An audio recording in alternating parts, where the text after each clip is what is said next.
Boa tarde a todos, boa tarde a todas. Oh yeah. Uhum. Just in time. Tararam, tararam. Tchu, tchu, tchu, tchu, tchu. Tararam. Esperar as pessoas acabarem de entrar.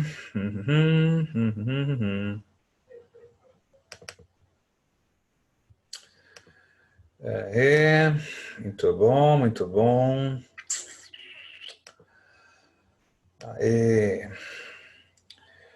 Vamos ver aqui, temos 24. Bom, gente, muito boa tarde. Como combinado, aula extra hoje. Teremos aula amanhã, não se esqueçam. Eu preciso acabar aquela aula de desigualdades, indicadores sociais, e já vou começar a urbanização hoje, né? Porque eu estou um pouco de atraso, que é aquele atraso que eu tenho que retomar para não ficar uma bola de neve, né? E eu me lembro que na semana passada eu devo ter parado. Eu ia começar a falar sobre trabalho escravo, não deu tempo de começar, né?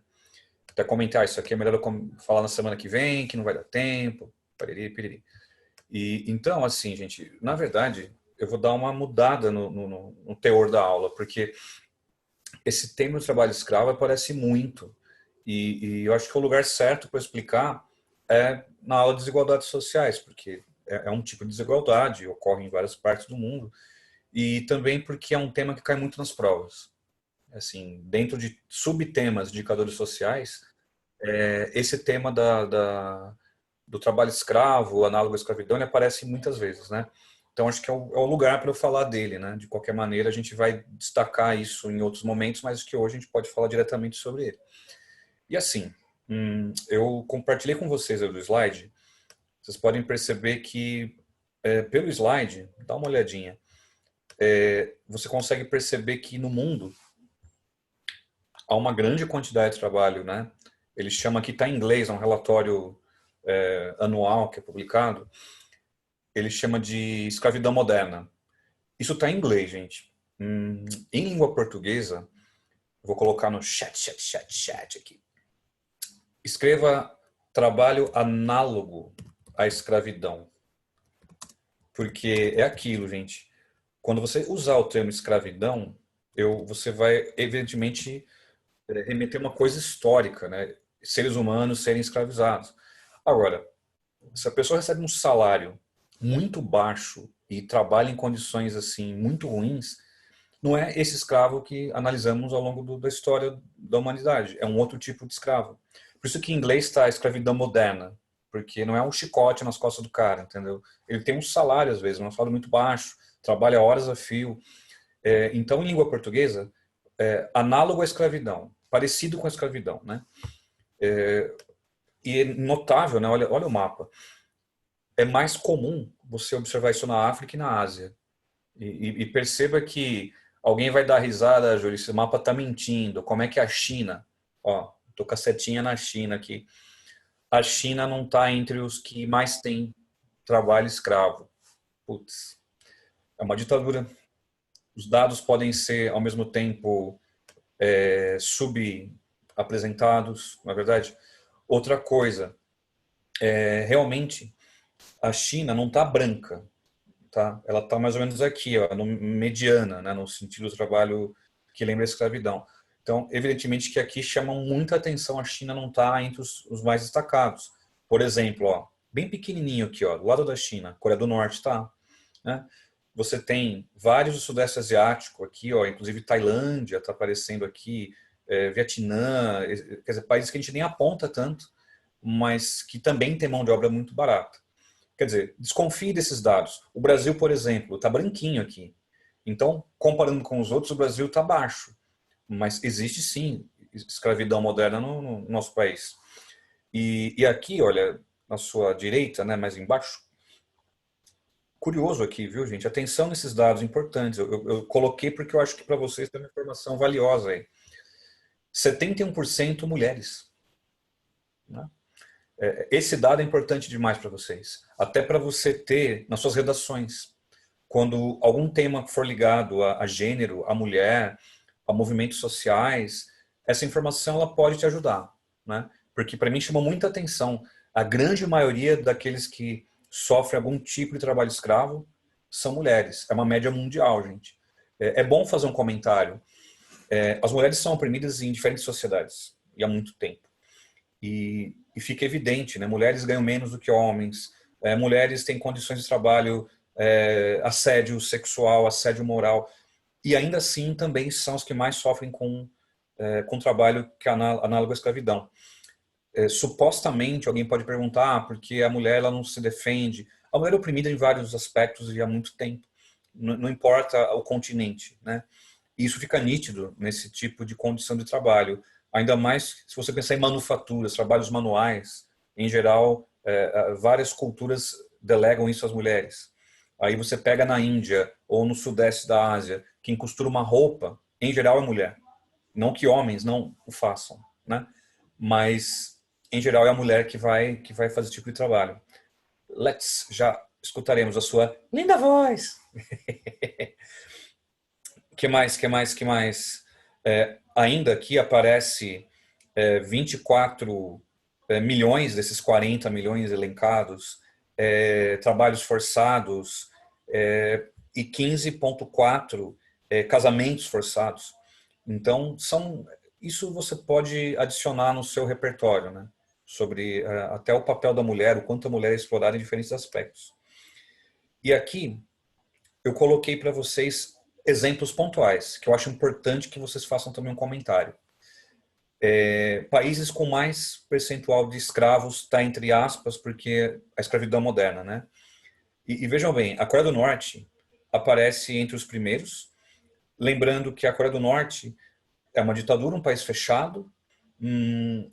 Essa semana, o Kim Jong-un, aquele lá mesmo, Kim Jr. para os íntimos, o ditador coreano, ele falou que o país dele está livre do Covid-19.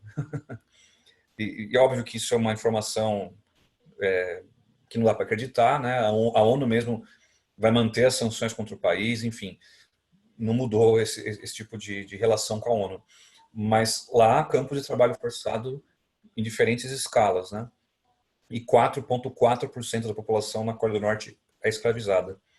Uzbequistão, atenção, porque a gente quase não fala desse país, fazia parte da União Soviética, é uma ex-república soviética, o Uzbequistão.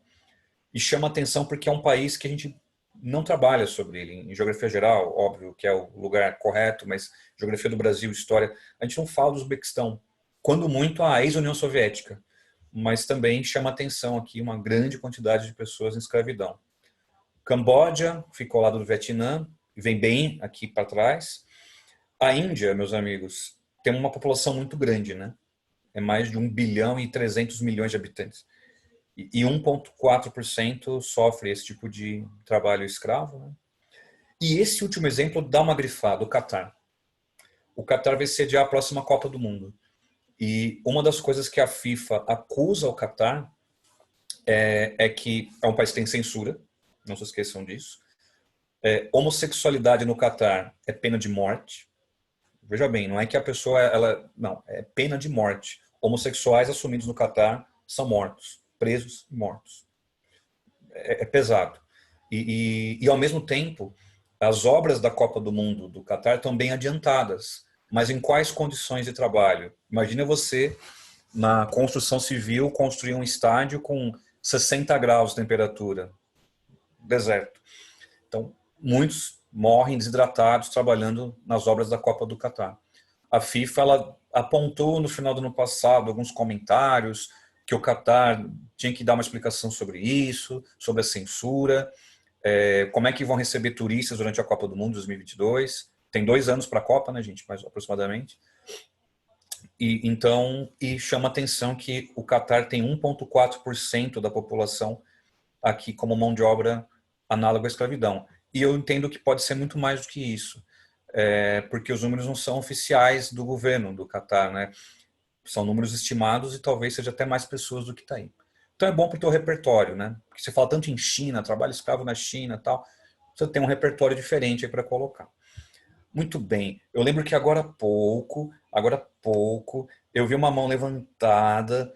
Essa mão levantada era da Letícia. Letícia, você consegue falar daí? Oi, oi, oi, oi, oi, oi. E aí? Oi, consigo. Oba. É que eu ia te perguntar uma coisa, mas de certa forma o senhor já respondeu, que Hum, era em relação do porquê mais mulheres são escravas, é, entre aspas, né? uhum. Justamente se porque o trabalho análogo à escravidão é na área têxtil, então logo tem mais mulheres trabalhando nessa área. Por É exemplo, o que que- acontece aqui em São Paulo. Ah, tá. É que aí, Leite, vamos só combinar uma coisa. A gente olhou para um tipo de trabalho análogo à escravidão. Olha, temos um cachorrinho com a Larissa. Oi, cachorrinho da Larissa. Mas enfim. Ah, ele lambeu o nariz dela, ele me ouviu. É assim, eu entendo que é um tipo de trabalho análogo à escravidão, mas, por exemplo, aqui no Brasil é muito comum trabalho em minas, carvoarias, e aí é um trabalho mais bruto, né? Um trabalho mais pesado, que em geral são homens que praticam. Então vai ter todo tipo de ocupação. Eu vou colocar depois o caso do Brasil para a gente olhar com mais cuidado isso, mas o raciocínio seu está correto, tá, Letícia? Tá, obrigada. De nada. Aí eu tenho o Mister David. David, fala aí, cara. Onde está você, David? Oi, oi, oi. Fala aí. Professor, em Oi. relação ao trabalho infantil, tipo, é que eu posso considerar como escravidão moderna também? Pode. É que aí, David, seria você analisar com mais precisão entre esses que estão aí análogos à escravidão. Eu posso olhar quantos são mulheres, quantos são homens, quantos são crianças. Você vai encontrar esses dados todos, a ONU ela consegue pontuar cada um deles. Uhum, Até a gente podia falar só do infantil, porque eu penso assim também, David. A criança não pode trabalhar, uhum, ela tem que estudar. Vamos pensar assim. Então, mesmo que o trabalho não seja exaustivo, a criança não tem que trabalhar. Né? Então, você vai encontrar até, por exemplo, David, prostituição infantil dentro dessas análises. Né? Quer sim. dizer, há uma grande quantidade de opções para você colocar na tua justificativa. Porque aqui, por exemplo, você percebeu que fala muito das mulheres. Eu podia Uhum, pegar só o grupo de mulheres e olhar escravas sexuais. uhum, Né? Aí dá um outro tipo de análise. Aqui está mais geralzão, cara. Mas as crianças estão envolvidas dentro desse processo também. Tá? entendi. Brasil, Uhum. né? É legal lembrar disso também. Certo? Certo, obrigado, professor. De nada. Bom, mudando aqui de slide, espera só um pouquinho. Ó, peguei dados mais recentes, Ministério do Trabalho. Veja bem, eu vou falar uma coisa chata, mas o governo atual, que já está no seu segundo ano de mandato, vamos dizer assim, ele não atualizou isso daí. Então, eu estou usando o mesmo slide que eu usei ano passado. Tem ONGs que têm dados e tal, mas eu sempre procuro pegar os dados mais oficiais. E creio que não mudou tanto do ano passado, do ano retrasado, né, para agora.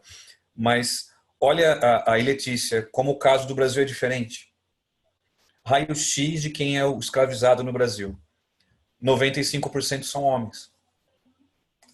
Porque aí, se você pegar aí, gente, olhem no gráfico, né? Aonde estão esses que foram escravizados, né, que foram libertados? 31% pecuária, 22% corte de cana, que é um trabalho pesado. Mulheres também fazem, mas em geral são homens. Aí 18% lavouras diversas e 7% carvão vegetal, lenha. Quer dizer, somando pecuária, cana, outros cultivos e o carvão, é a grande maioria. Se você pensar, a Letícia que chamou a atenção do bolivianos aqui em São Paulo, né? Confecção, olha, está aqui em 1%. Existe, mas é bem menos do que outras ocupações. Então, cuidado para não ficar confuso na sua mente aí. Divida mundo de Brasil. No mundo, a maioria mulheres. Pensando em África, Ásia, no mundo. Já o Brasil, ele vai para um caminho um pouco distinto, porque o tipo de ocupações predominantes, deem uma olhada, é setor primário. Isso um vestibular vai cobrar de vocês, gente, com certeza. Dá uma boa pergunta, aliás. Ele, para tentar deixar um pouquinho mais difícil a questão, ele pergunta por setor da economia. No Brasil ainda existe trabalho que lembra a escravidão. Nesse sentido, podemos afirmar que o setor predominante é tentador para o aluno pensar nos bolivianos, confecções, setor terciário ou secundário. E o gráfico já mostra outra coisa, que a grande maioria vem do setor primário. Quer dizer, as áreas rurais do Brasil sofrem muito mais com escravidão do que as áreas urbanas. Existe aqui em São Paulo mesmo trabalho que lembra escravidão, existe. Mas, na sua grande maioria, pelo que a gente vê aí, o trabalho é no campo. Quer dizer, o rural está um pouco mais repleto, né, preenchido com trabalho que lembra escravidão. Então, isso dá uma pergunta excelente. Então, tome esse cuidado para não misturar mundo com o Brasil. Então, o Brasil está aí o cenário que você vai descrever. E a maior parte, continuando, né, o gráfico aqui, os dados, 83% adultos, entre 18 e 44 anos. Acho que aí não é tão relevante para você registrar, né? Boa parte, né, só chega até a quarta série, o quinto ano, né, agora falamos. 32% analfabetos. Quer dizer, uma condição de pobreza maior. E os estados também, né? Olha só a rota, né? Pará, Maranhão, Piauí, Bahia até Minas Gerais. Esse arco aqui que concentram os trabalhadores que lembram a escravidão aqui no Brasil. Tem em todo o Brasil, gente. Tem em todo lugar. Mas, pelos dados, né? É nesse arco aí entre o Pará e Minas que concentram as ocupações. Mato Grosso tem muito também, não apareceu em destaque aí. Mas é bom você ter esse cenário brasileiro, né? É em todo o Brasil, mas alguns lugares são mais fortes. O Pará, principalmente, tá? É um estado muito grande também. Beleza, gente? A questão da escravidão. Alguém tem alguma dúvida, algum outro ponto a destacar para eu poder tocar adiante? Ficou claro a diferença, mundo, Brasil, tá? Boa. Ok, se não há dúvidas, a gente vai caminhar aqui para o finalzinho, que é isso daqui. Isso é fácil, mas é bom tomar cuidado. Eu peguei um gráfico, gente, dá uma olhada. População economicamente ativa para o setor da economia no Brasil. E isso é importante que vocês todos saibam explicar. Quer dizer, hoje a maior parte está no setor terciário, né? Comércio, serviços. O primário, ele teve uma pequena variação recente, mas é notável que o primário ele caiu muito, né, ao longo do século XX. E, finalmente, o secundário que cresceu e agora deu uma estagnada. Esse tema aparece bastante nas provas também, gente. E é um tema tranquilo. Vamos fazer ele juntos. Primeiro, o primário é fácil explicar porque caiu tanto.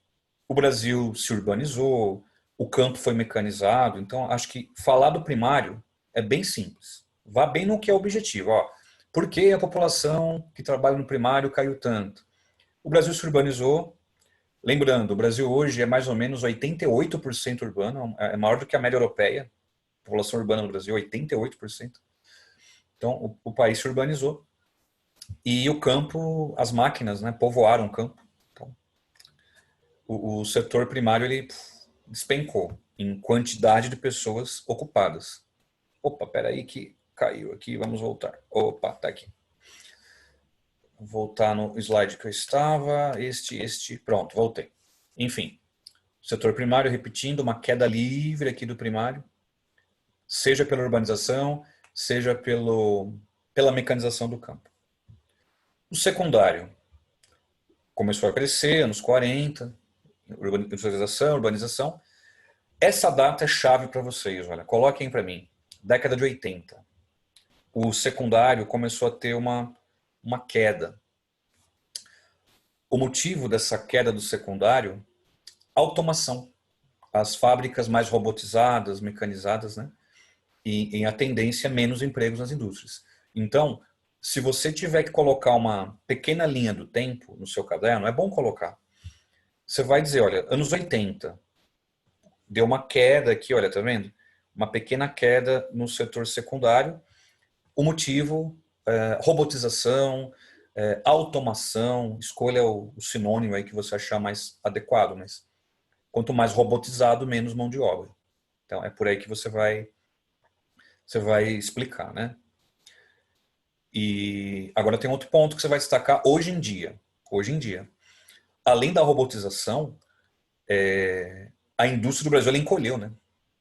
Muitas fábricas fechando ou indo embora para outros países até mesmo. Quer dizer, primeiro você fala da robotização, as empresas robotizadas.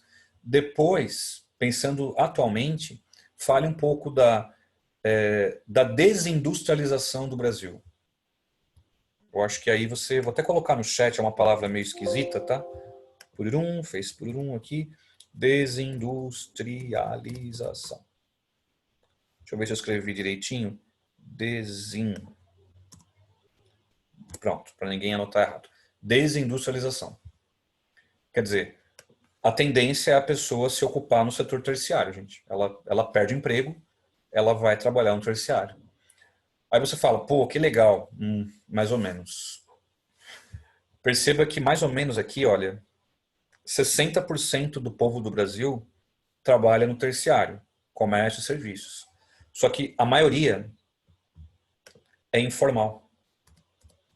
A informalidade é muito grande. Lá nos anos do século XX, quando eu dava aula presencial ainda para meus alunos, brincadeira, quando o vetor ainda existia antes do apocalipse zumbi, brincadeira parte 2, enfim, falamos da informalidade. Falamos da informalidade. Então a tendência no Brasil atual é cada vez mais gente na informalidade. Antes do Covid-19 ocorrer já era assim. Agora com o Covid tende a piorar, né? Tende a piorar.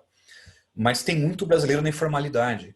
A pessoa toma conta de carro na rua, ela vende, ele é ambulante, ela trabalha de alguma maneira improvisada, ela precisa trabalhar. Então o nosso terciário, você vai dizer que ele sofre um inchaço. Vou até colocar aqui, ó, inchaço, é meio feio essa palavra, mas ela está correta, tá? Inchaço no terciário, porque é muita gente na informalidade. Boa questão para o vestibular, porque pode confundir vocês, eu vou tirar aqui isso da cabeça já, vou ficar mais tranquilo. Pega o Japão como referência, um país desenvolvido, né? No Japão, a maioria está no terciário. Isa levantou a mão. Qual é a diferença, gente? O japonês empregado no terciário é um terciário mais sofisticado. Ele trabalha com ramos tecnológicos, ele trabalha no setor bancário, comunicações. Num país igual ao nosso, a maioria está no terciário, mas é informal. Então, faça essa comparação. Brasil, país subdesenvolvido. Japão, país desenvolvido. Estou usando o Japão, mas podia ser a Alemanha. Tá? Quer dizer, enquanto num país rico, desenvolvido, o terciário ele é ocupado ali com trabalhos mais tecnológicos, sofisticados, comunicações, etc. Aqui não. Aqui a maioria está na informalidade mesmo. É um terciário não bom, porque o sujeito ganha mal. Ele lembra que eu lembrei dessa aula. Foi a aula sobre reforma da Previdência que eu conversei com vocês, foi isso. Então, lembra, o brasileiro informal ele não tem acesso a uma série de benefícios. E numa época como a atual, de crise econômica, isso torna ainda mais complexa a situação. Então, você fala isso aí para mim, que o terciário está muito repleto de pessoas, porém boa parte na informalidade. Antes de eu concluir, eu quero ouvir meus queridos alunos. Eu tenho o Isa e tenho o David. Então, a mão mais rápida, Isa. Oi, Isa. Oi, Júlia, tudo bem? Tudo bem, e aí? No mercado informal, porque assim, existe a questão da complementação de renda. Tem pessoas que estão registradas, têm o seu trabalho fixo, mas ela acaba entrando no mercado informal para complementar a renda. Uhum. Como é contabilizado isso? Ou não é contabilizado? Então, esse é o problema. Vai do que a pessoa responde no censo, né? Qual tem emprego? Eu trabalho na indústria. Eu trabalho em casa. Então, é uma amostragem, né? Isso acaba, talvez, Isa, dificultando um pouco algumas políticas públicas. Não vai fugir tanto da realidade, mas alguns casos vão passar pela peneira, né? A gente não vai nem saber se a pessoa... Qual que é a principal fonte de renda? Acho que essa é a validade do argumento, né? Olha, a minha principal fonte de renda vem porque eu trabalho à noite vendendo alguma coisa. Se é a sua principal fonte de renda, eu prefiro colocar essa pessoa dentro da informalidade, né? Do terciário informal. O que acontece? A pessoa, de repente, é metalúrgica, trabalha numa fábrica, numa empresa, mas ela, como você falou, ela complementa a renda vendendo artesanato. E aí, qual setor que ela vai ser encaixada? Se a maior parte da renda dela vem da indústria, então ela vai ser classificada ali no secundário, né? Mas eu creio que não vai invalidar o conjunto da obra. Mas que vão ter casos estranhos, não. Igual, lembra, eu não sei se foi você quem perguntou, alguém perguntou, e a pessoa que é aposentada e continua a trabalhar? Vai para qual estatística, né? Aposentados. Entendeu? É mais ou menos por aí. Ô Isa, você está me ouvindo? Oi, fala. Se eu falar uma coisa para você, ó. Apareceu uma outra tela aí para vocês ou não? Não, pelo menos para mim, não. Tô mexendo numa tela, apareceu aí? Não? Então tá bom, só para ver que eu pensei que eu apertei um botão bobo aqui. Desculpa, Isa, pode falar. Oi. Imagina, é que para mim isso vai acarretando tanta coisa por trás disso, meio. É só uma reflexão nesse Sim, sentido. porque nem sempre a gente vai ter um panorama real da nossa sociedade, né? Não sei se é isso que você pensou. Se eu estou registrado, mas eu preciso complementar minha renda, isso precisa ser contabilizado, porque minha renda é suficiente para minha família. Mas você sabe, Isa, que no site... tá. Mas no site do IBGE eles têm isso... que o IBGE, Isa, é um site que eu sempre recomendo para os alunos, que é um site confiável. Mas é um site confuso. Tem muita informação sobre qualquer assunto que envolve sociedade, população. Só que para você achar o que você quer, às vezes demora. Aí a pessoa começa a mexer no site e desiste. Ou coloca no Google direto, sei lá, população complementa a renda, IBGE, dá Enter. De repente você acha. Mas tem isso lá também, viu? Porque às vezes eu recebo, Isa, boletins assim de IBGE, que eu sou cadastrado, eles atualizam alguma coisa. Aí vem um dado que você nunca tinha pensado nisso. Eles têm. Aí acho que a tua crítica pode ser até outra, sabe, Isa? Esses dados, eles são contemplados em políticas públicas? Porque eles existem para isso. Não é só para vestibulandos, não é só para gente. A ideia é você fazer dados, colher informações para orientar os governos. A gente vê que tem tanta informação disponível, até essa que você falou, mas nem sempre elas são aproveitadas. A minha crítica é mais essa daí, viu? Oiê? Tá bom, obrigada. Na ordem aqui, primeiro o David, depois a Natália. Oi, David. Diga aí, meu querido. Oi. Professor, voltando à parte lá do trabalho análogo à escravidão. Sim. Ela entraria no setor terciário ou não? É desconsiderado? Entra. Terciário, cara. Você pode até colocar como o terciário informal, desde que seja um trabalho ligado à confecção. Agora, tem um ponto, David. Lembra que nós vimos o caso do Brasil, que é pecuária, aí é primário. Então, você analisa o setor da economia, sendo escravo ou não. Aí, como a gente falou agora há pouco, os dados são mais gerais, você pode aprofundá-los. Eu quero ver só quem é escravo e em qual setor da economia que ele trabalha. Com certeza, quase não vai ter secundário, porque vai ter mais o terciário e o primário. Mas dá para dividir também. E trabalhos informais? Alguns, dependendo das condições, eu posso considerar como também trabalho análogo à escravidão? Pode, porque se eu tenho um grupo de pessoas que explora outros, é análogo à escravidão, cara. Dá para colocar assim. De repente, você vê ali uma máfia, isso tem muito no centro de São Paulo, cara. E eu moro no centro e isso eu verifico, cara, é claro, não precisa ser muito assim, esperto para perceber que tem alguém explorando outra pessoa. De você ver ali alguém vendendo cigarro, vendendo algum produto ali na informalidade, e tem um cara por trás ali só, entendeu? Você não, tipo, você vende lá o produto, a pessoa não vai ganhar tudo aquilo para ela. Vai ter que dividir com outro cara. Eu estou explorando alguém. E o imigrante quer emprego, ele acaba aceitando a exploração para não passar fome, cara. Então, tudo bem. Do mesmo jeito. Obrigado, professor. Alô!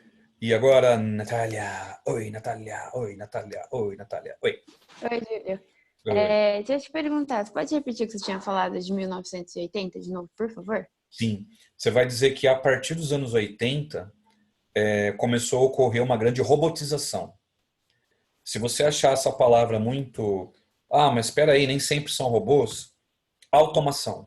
trabalho mais automático, feito por robôs, máquinas, né?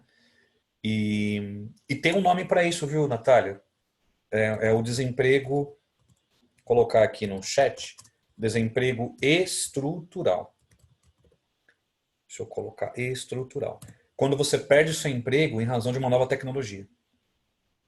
Você sabe que esse tema é um tema importante, eu não vou trabalhar com ele agora porque não tenho tempo.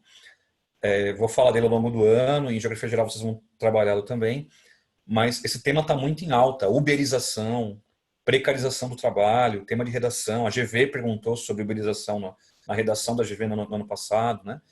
Então, eu creio que você pode olhar dessa maneira. A pessoa perde emprego por conta da robotização. Para onde que ela vai? Para o informal. Acho que o Brasil ele começou a passar por isso nos anos 80. E hoje, você pode dizer também que, vou colocar um termo que agora eu estou explicando de aula, antes eu não explicava não. Agora, ainda não é unânime, mas dá para usar, gente. A revolução, como é que escreve aqui? 4.0. Alguns chamam de a quarta revolução industrial, que é nuvens, inteligência artificial, né? É uma coisa recente. E isso também tira emprego. Quer dizer, não está nesse gráfico que vocês estão vendo aí. Esse gráfico não chega até 2020. E talvez vai demorar para a gente enxergar isso no gráfico. Mas hoje em dia, não é só a pessoa que não é qualificada que perde emprego. A pessoa pode ser super qualificada e perder emprego por causa de um aplicativo, de uma nova tecnologia. Hoje temos robôs que fazem leitura de diagnósticos aí, médicos. E aí? Quer dizer, eu devo ter comentado em algum momento com vocês isso, comentei foi muito por cima, mas é a Revolução 4.0. Então, alguns chamam de quarta Revolução Industrial.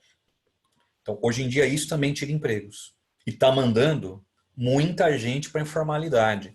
Aproveitar a pergunta da Natália, fiquem atentos a esse tema, porque antes, o que se falava? A pessoa que perde emprego é que não tem qualificação. Faz sentido ainda, gente. Mas século XXI, 2020, tem médicos perdendo emprego, advogados perdendo emprego, temos engenheiros perdendo emprego. Ou seja, não é só uma questão de baixa qualificação. Não é só isso. Não explica tudo. Então, essa Revolução 4.0, ela acaba tirando empregos também de pessoas altamente qualificadas. Isso é novidade. Então, poucos vestibulares estão perguntando sobre isso. Ou melhor, poucos vestibulares perguntaram, porque não é muito consenso. Mas eu me lembro que a FATEC colocou isso numa questão de geografia, uma boa questão, inclusive. Vestibulares do sul do Brasil estão colocando.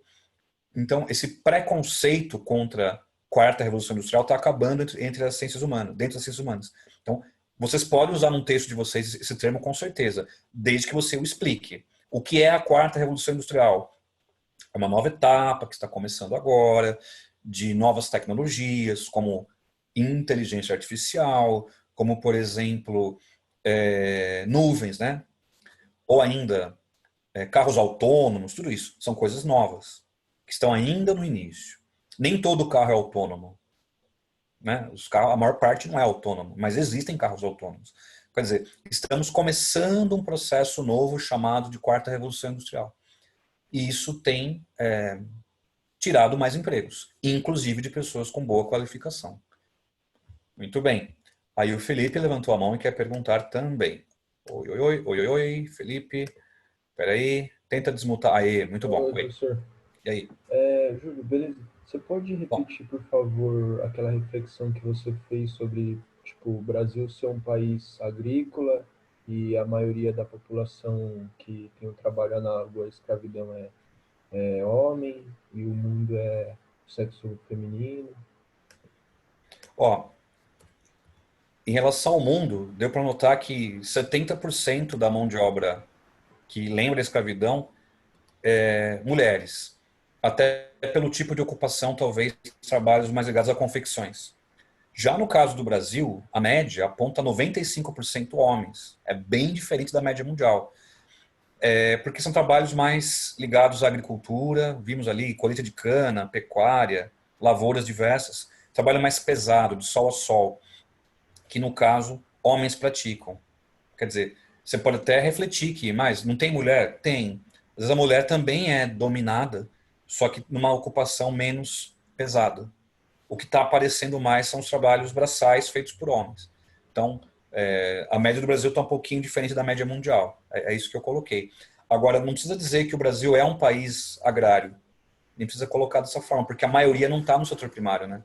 Se você olhar nesse gráfico ali, ó, vou voltar nele, ó. Hoje, cerca de 20% da população trabalha no setor primário.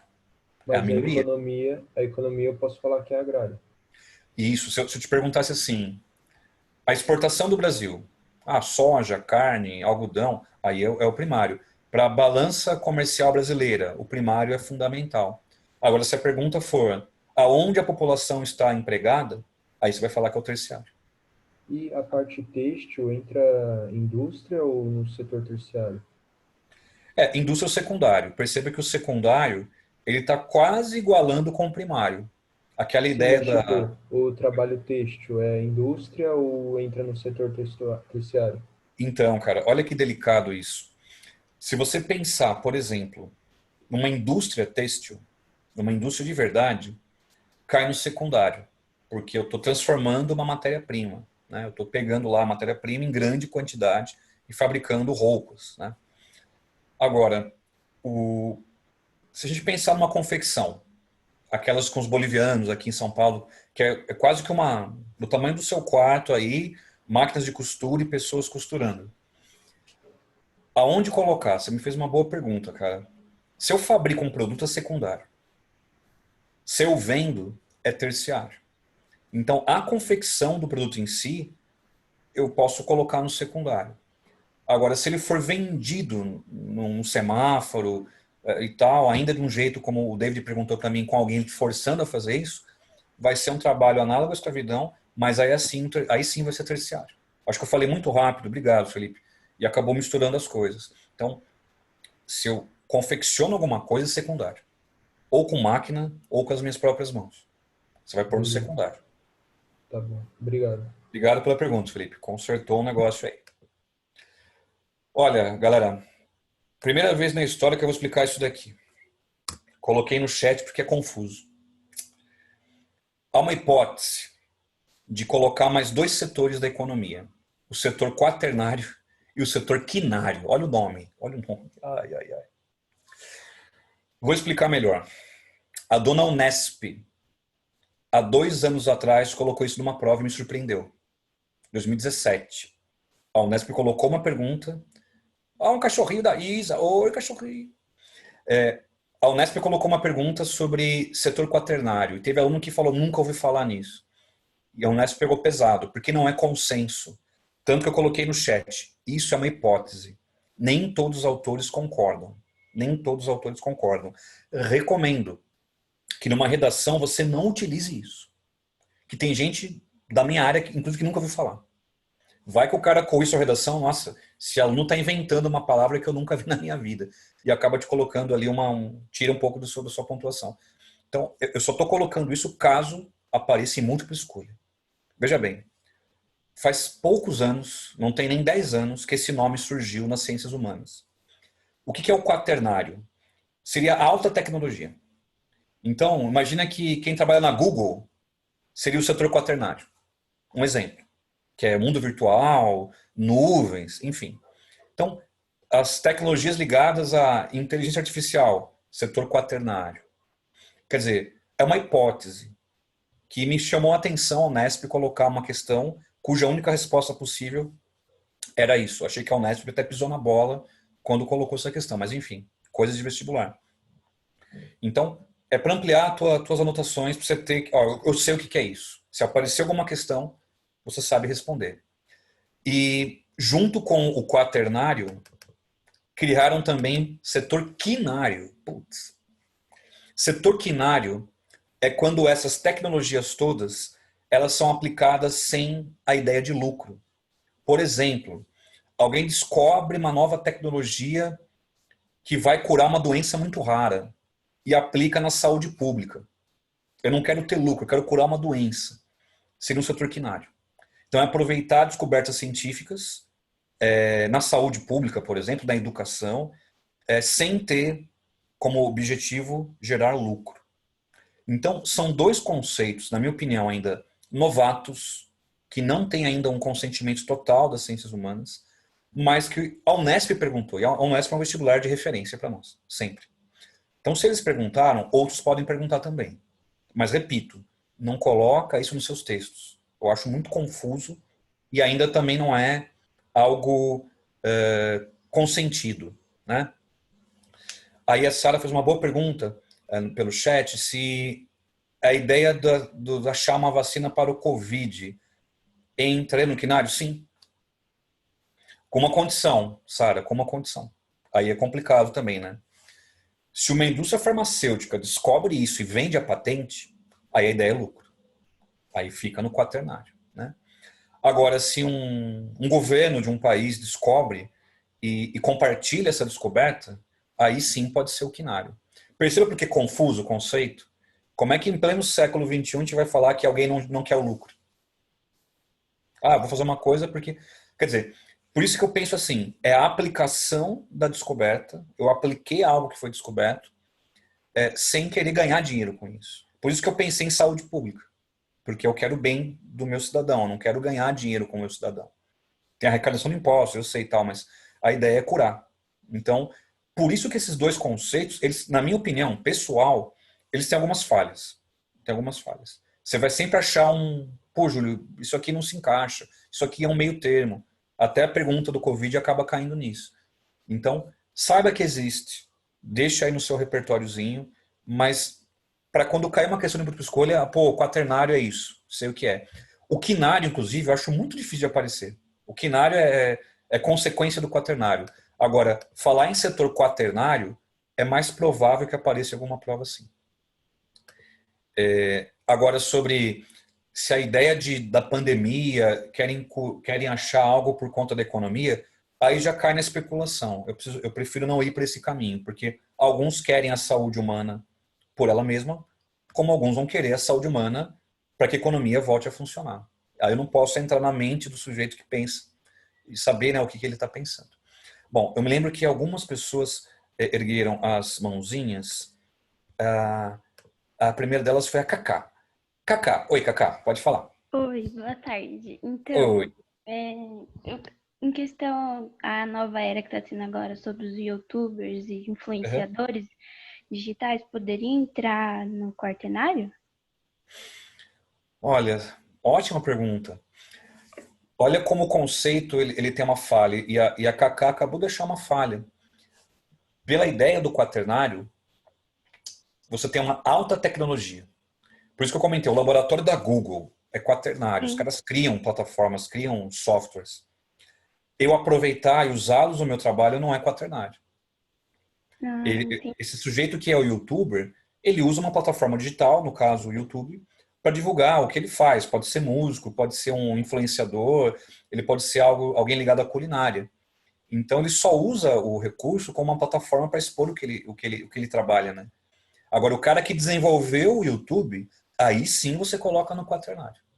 Percebeu? Entendi. Porque senão, olha o que eu estou fazendo aqui, eu estou dando aula para vocês à distância, com o Zoom. O desenvolvimento do Zoom está no quaternário.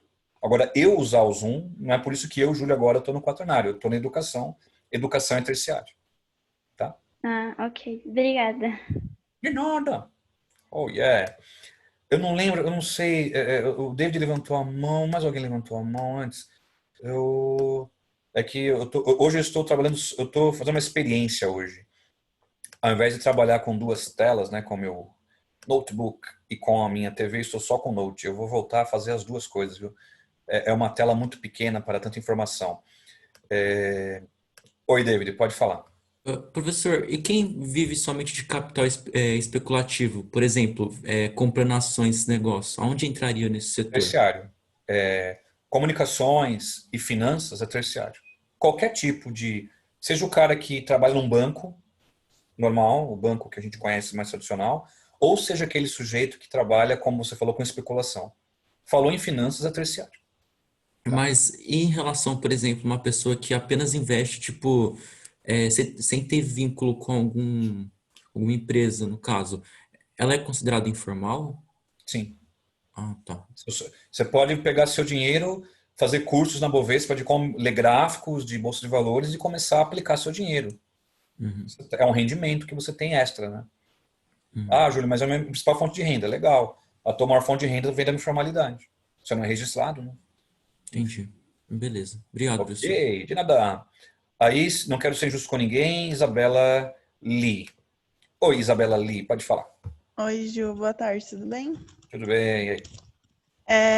Você comentou isso do quaternário, que vai ter que é a relação de surgir uma inteligência artificial, Uhum. que a mão de obra pode ser substituída, por exemplo, Uhum. Um médico, advogado, enfim.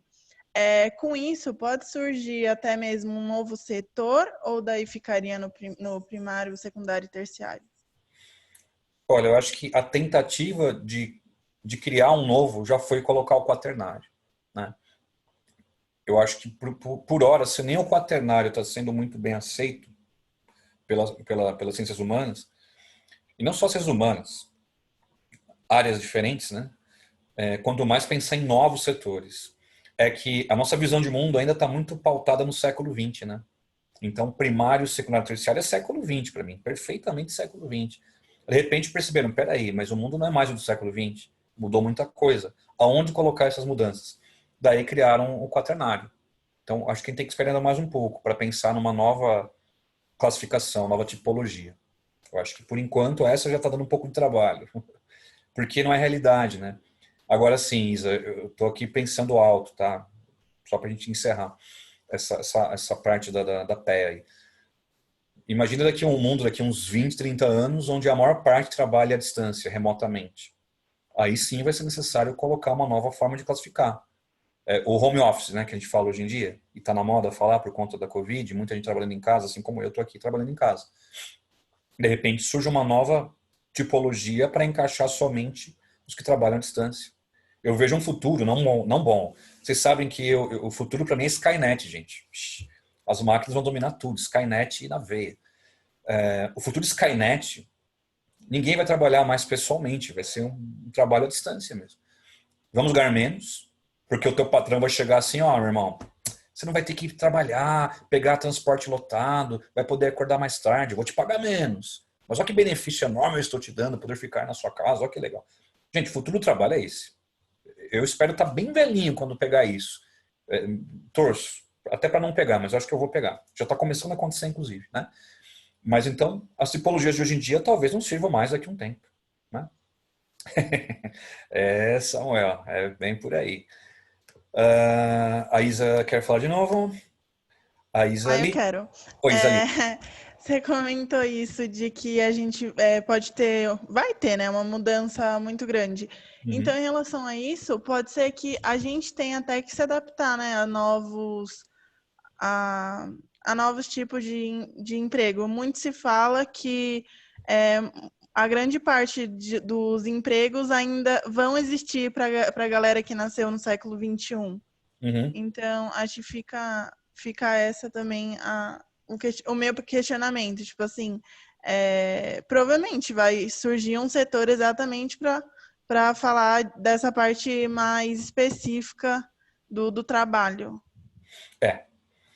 E já está começando. É que não tem uma quantidade de pessoas expressiva diante dos dados que a gente está vendo aí para falar que mudou um panorama. Talvez agora, na minha área de educação, eu estou vendo porque as escolas e cursinhos que estão funcionando estão fazendo aulas à distância, né? Mas é temporário, né? Mas vai por mim, Isa, isso vai deixar um legado positivo e negativo. Qual a parte positiva? Eu mesmo estou estudando pra caramba. Novas ferramentas que eu não conhecia, ou que conhecia e usava muito pouco. Google Classroom, enfim, que nem é tão complicado de mexer, mas eu não precisava mexer no Google Classroom. Não tinha por que postar atividade para os meus alunos ali. Então, tem que dominar mais essas ferramentas. Então, sair da zona de conforto é sempre bom. Até porque eu penso na minha carreira. Eu tenho que ter mais conhecimento dentro da minha área, mas também ferramentas para me ajudar. A parte negativa, leis trabalhistas. Provavelmente, essa Covid-19 vai acelerar mudanças bem radicais em leis trabalhistas. Porque eu não duvido, gente, daqui a um tempo, um cursinho, vai contratar um plantonista. Vai ser à distância. Vai chegar para o rapaz lá, segunda de faculdade. Menina, é o seguinte, cara. Você vai ganhar X por aula trabalhando à distância. Ou isso ou nada.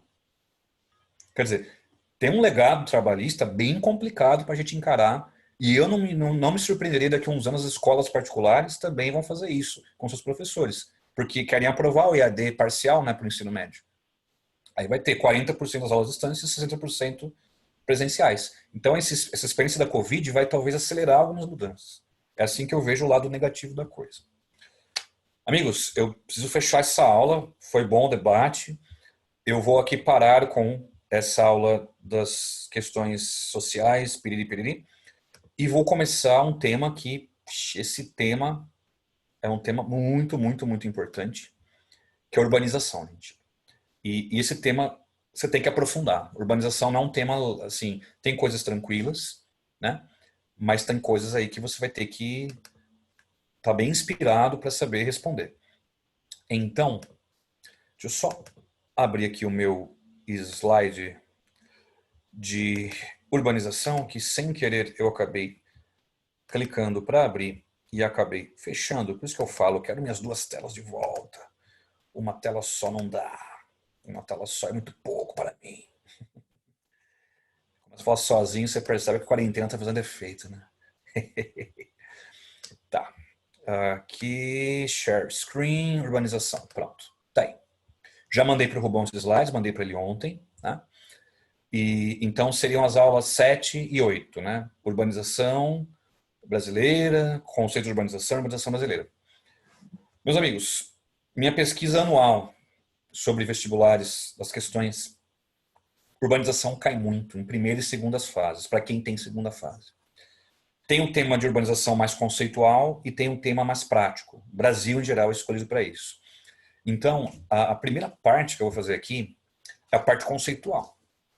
É uma parte que não acho complexa, mas qualquer perguntinha, qualquer dúvida, só espero chegar até um certo ponto para poder explicar tudo junto, para não ficar travando, porque é uma parte mais delicada dos conceitos. Então, guarda a tua dúvida, aí eu falo e, enfim, resolvo tudo de uma vez. Então, deixa eu aumentar aqui o slide.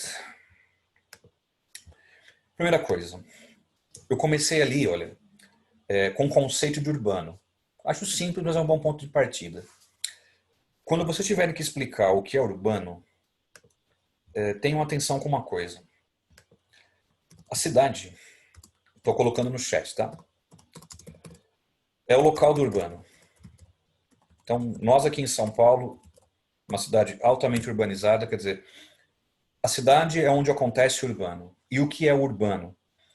Eu acho que a melhor palavra que sintetiza urbano é aglomeração.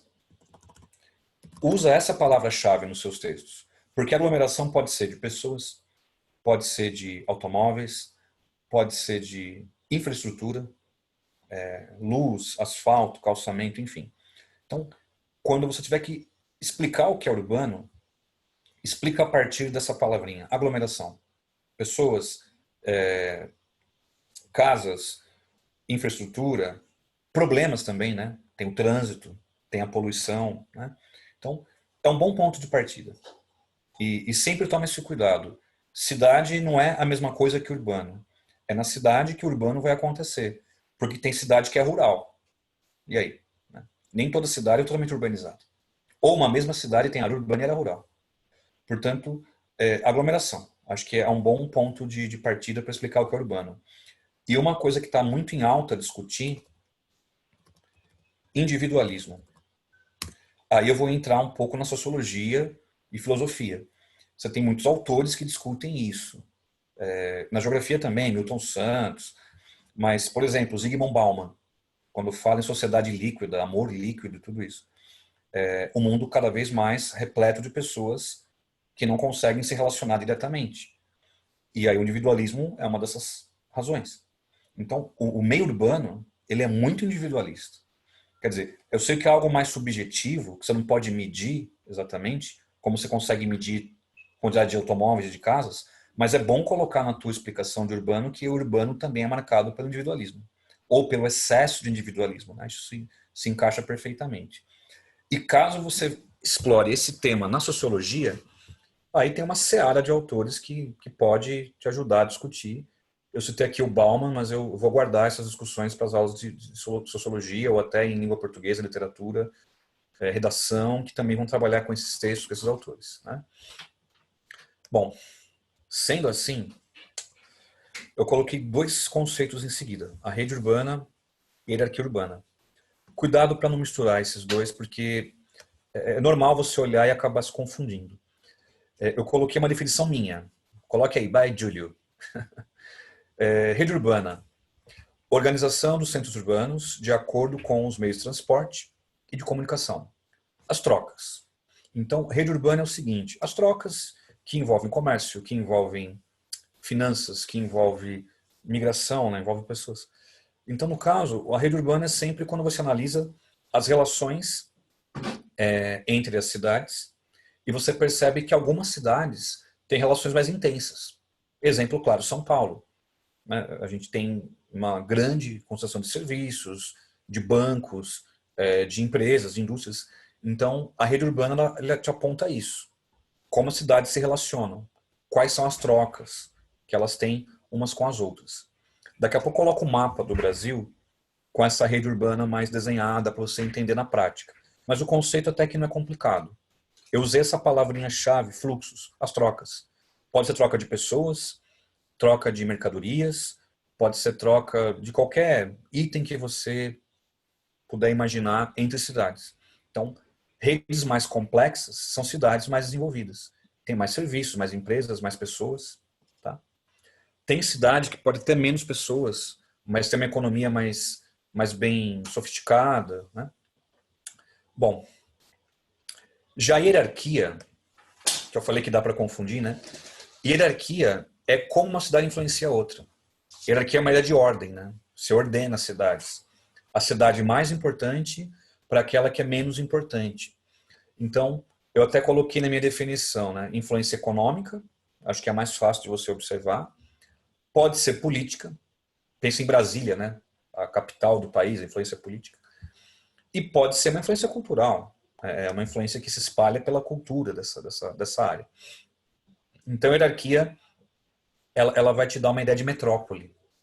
Sempre que você usar a palavra metrópole, você está apontando para uma hierarquia. Ah, São Paulo é uma metrópole, uma grande metrópole nacional, porque ela está no topo, é a cidade que mais tem capacidade de influenciar qualquer outro lugar do Brasil. Né? Então, é por aí que você vai falar em hierarquia. Sabe aquela ideia do comando, quem manda? Eu acho feio falar quem manda, nesse caso aqui das cidades. Mas é quem tem mais poder de influência. Esse, no caso, é a definição boa que você vai colocar de hierarquia urbana. Aí você pensa nas metrópoles, que é aquela cidade mais importante, mais influente, é uma metrópole. Tem escala de metrópole. Eu coloco o mapa depois para falar do Brasil como exemplo. Pode deixar que eu comento no final. E ao mesmo tempo, já que eu falei em metrópole, cuidado com esse quarto tópico aqui. Região metropolitana. A gente fala muito assim, né? A Grande São Paulo. Cadê o meu chat? Tem uma sigla que é RMSP. Região Metropolitana de São Paulo. Que é a cidade de São Paulo e os municípios vizinhos, né? Então, se é uma região metropolitana, tem que ter uma metrópole. Tem que ter uma mais importante. Se eu falo região de São Paulo, a Grande São Paulo, já te diz quem é a mais importante. É São Paulo. Agora, a minha definição, eu ainda coloquei área administrativa, ou seja, gente, grifa isso. Não é só para dar nome para as coisas. Tem a ver com gestão. Tá na moda essa palavra, o governador adora, sou um gestor, olha, sou um gestor. Enfim, não quero falar governador, mas enfim, gestão é uma palavra importante para vocês. Administração, para ficar mais legal, menos governador de São Paulo. Você olhando quem é essa área, dá para ter um planejamento. Quer um exemplo legal? Você mora em São Bernardo do Campo, São Bernardo para os íntimos. Você trabalha em São Paulo todo dia. Você tem que pegar um ônibus. Não é? Para ter um corredor de ônibus entre São Bernardo e São Paulo, tem que ser um planejamento em comum. Não é só São Bernardo que vai planejar, também não é só São Paulo. Então, citei exemplo de transportes, mas pode ser segurança, pode ser coleta de lixo. Então, quando eu falo em região metropolitana, tem a ver com cidades planejando juntas. Não importa o partido, não importa a ideologia partidária. Se é uma área metropolitana, esses caras se reúnem, essas prefeituras, e traçam políticas em comum. Então, por isso que eu usei a palavra áreas administrativas. Não é só para a gente analisar quem é quem aqui. Tem uma função, sim, de gestão de administração. Eu citei transportes, que é um exemplo mais fácil, mas vale para qualquer segmento importante. Segurança, saúde. Imagina um hospital do governo estadual, né? Ali gerindo esse hospital. Ele recebe pessoas de vários municípios diferentes. De onde vai vir os impostos para manter esse hospital? Quer dizer, até a questão de saúde você pode pensar numa área metropolitana, gente. Saneamento básico, tudo, né? Então, a área metropolitana não é só para classificar, é para você também administrar. E usei uma palavra aqui, ó, que eu não sei se todos conhecem, que é conurbação. Tá aí, municípios conurbados. Estou colocando aqui, né, a palavra conurbação no chat. Conurbação é simples, gente. É quando duas cidades crescem horizontalmente até se encontrarem. Ponto final. Você sai de São Paulo e vai para Osasco, você não vê diferença. É como se fosse uma única cidade. Isso é conurbação. Então, não é planejado, tá, gente? Isso é espontâneo. As cidades vão crescendo, crescendo, até se igualarem. Fisicamente, você não vê diferença. Não tem estrada, área aberta, área natural. Você vê duas cidades todas juntas, ou mais de duas, né? No caso de São Paulo, pensa comigo. Você passa por São Paulo, Diadema, Santo André, São Caetano, São Bernardo, tudo junto. Você não vê a diferença. Isso é conurbação. Então a grande São Paulo, ela está bem conurbada. Cresceu, cresceu, cresceu, cresceu, até se juntar. Tá? Então, tendência aí a conurbação. Espera aí que eu fiz uma bobagemzinha. Opa, voltei. Opa, Samu. Samu, aguenta um pouquinho. Só um pouquinho. Chico, não mais. Opa, já conversamos. Aí eu falei tanto em metrópole, olha o conceito que vem seguinte. Desmetropolização. Cuidado com esse conceito. Tem caído muito também. Mas não é difícil. Imagina assim. Uma cidade como São Paulo, expliquei semana passada para vocês. Está perdendo, semana retrasada, né? Está perdendo população. Está perdendo indústrias. Então, desmetropolizar é quando a metrópole ela perde população, as pessoas estão saindo, né? E ao mesmo tempo as indústrias também estão saindo. Então, hoje, você pode dizer que São Paulo, capital, está passando por uma desmetropolização. Não é que ela perdeu importância, gente, não é isso. Mas realmente, tem muita gente saindo de São Paulo, vimos isso nas aulas de migrações, e muitas indústrias também estão saindo de São Paulo. É um movimento espontâneo, não é planejado, não tem planejamento nisso. Mas lembra, é caro manter uma fábrica aqui em São Paulo. Impostos altos, mão de obra mais cara. Então muitas empresas saem daqui. E a população também acaba emigrando, né, saindo por várias razões diferentes. Ou seja, já tem uma década aproximadamente, quase duas, que São Paulo tem passado por uma desmetropolização. Não é perder importância, mas é perder população. Né? Então, aí vem uma complementação, gente. Se São Paulo perde, quem ganha? Diga aí, as cidades médias. Campinas, Santos, Sorocaba. Para quem não tem muito contato com o interior de São Paulo, fique tranquilo, porque não vou levar vocês para o interior, não é isso. Estudo de campo, vamos ao interior com o Júlio. Tá, não. Eu adoraria, esses seriam meus convidados de honra, mas não cabe no meu carro tantos alunos. Mas quando eu chegar em aula sobre São Paulo, bem para o final do ano, lá para setembro, outubro, tá, gente? Aí eu falo do interior de São Paulo, com mais calma, com mais cuidado. A Cacá já mora no interior. Cacá. Onde você mora, Cacá? Que interior que é esse? Que eu não sei. Diz aí para nós. O que é o interior para Caiane? Mogi Mirim. Mogi Mirim, terra boa, hein? Tá lá, faz tempo que não vou para Mogi. Joanópolis. Que é isso? Joanópolis, nossa senhora. Já tive outros alunos de Joanópolis, hein? Muito tempo atrás. Então temos Duda de Mogi, temos Cacá de Joanópolis, olha, tudo bem. Para quem não se lembra, alguns ex-alunos vão lembrar que Atibaia, Atibaia é bom, hein? Atibaia, saudades. Passei meu carnaval esse ano em Atibaia, inclusive, viu? Ano passado tínhamos, os que estão aqui desde o ano passado vão lembrar. O pessoal vai dar risada, se já não sabe dessa história. Tínhamos a mesma sala no passado no Vetor. Um cara do Amapá e um cara de Rondônia. Qual a chance de uma mesma sala de cursinho ter um aluno do Amapá e de Rondônia, cara? Era loucura. A gente até brincava que com eles aqui a população da região norte caiu pela metade. Sacanagem. Então, Nath, essas migrações da Grande São Paulo, elas têm como motivo o trabalho, normalmente. Não tem uma tipologia para elas. Então, São Paulo passando por desmetropolização. Você tem que entender o seguinte, Nath. Pegar cada razão. De repente a pessoa sai daqui porque acha São Paulo cara, acha que ao mesmo tempo não tem segurança, ela perdeu o emprego. Quer dizer, em geral, a coisa genérica, Natália, é quando você fala em qualidade de vida.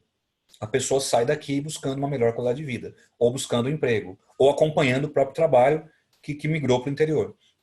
Mas é uma migração de caráter econômico, né? É assim que você vai classificar. Tá? Enfim.